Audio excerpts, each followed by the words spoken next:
I'm Connie Deegan with an influential presenter moment. If you have been watching the Olympics, you know that the U.S. women's gymnastics team soared, flipped, and vaulted their way to the top of the medal stand in London. They delivered the most resounding win in modern gymnastics and marked the first time that a U.S. women's team has clinched gold outside of the United States. What you may not know is that these 5 teenagers have provided a winning template for any team who delivers presentations. I'd like you to think about the last group presentation you attended. I bet it felt disjointed and sloppy. There was overlap, or even worse, conflicting information. At least one member in the group seemed terribly unprepared and may even have offered an apology, something like, "I'm so sorry, we've been too busy to get together."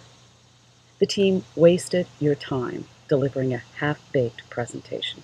Even worse, they blew an opportunity to influence you to take action on their idea. So I have an idea. Why don't we fix this issue before your next group presentation? Here are 5 ways that the Fab Five can make your team more successful at the front of the room, minus those sparkly leotards, of course. Number 1, create a schedule. The U.S. gymnastics team became wildly successful after it created a semi-centralized system. Here's how it works. Each athlete trains with her personal coach in her own gym, and then the team joins together for a regular group training session, in their case roughly once a month. And you can use the same approach. Work individually, but make it a priority to meet regularly prior to the presentation, perhaps once a week. Even if your team members are in different cities or halfway around the globe, create a schedule to meet. It can be via telepresence or telephone. Just don't allow members to blow it off. Number 2, and I have a prop for this one, think bouquet. That's right, like these flowers. Bella Caroli, who coached the gold medal team in 1996, called the team a beautiful bouquet of individuals. And that's how your audience experiences your team. Each one of you is a different flower. Perhaps there's a rose, a daisy, maybe even a thorn or two. But together, you are a bouquet. Appear together as a bouquet at the beginning, and then, after your team is introduced, the first presenter remains front and center to open the presentation. Which brings me to my next point. Number 3, start strong. In the Olympics, the notoriously difficult vault came first, and this was the Fab Five's secret weapon.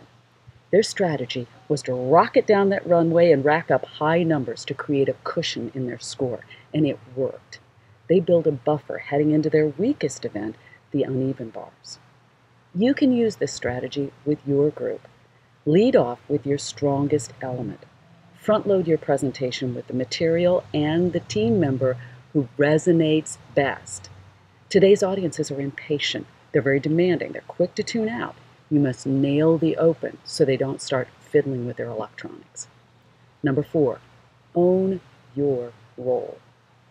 Only one member of the Fab Five performed in all 4 events. 3 of them performed in only 2 events. McKayla Maroney performed in just 1.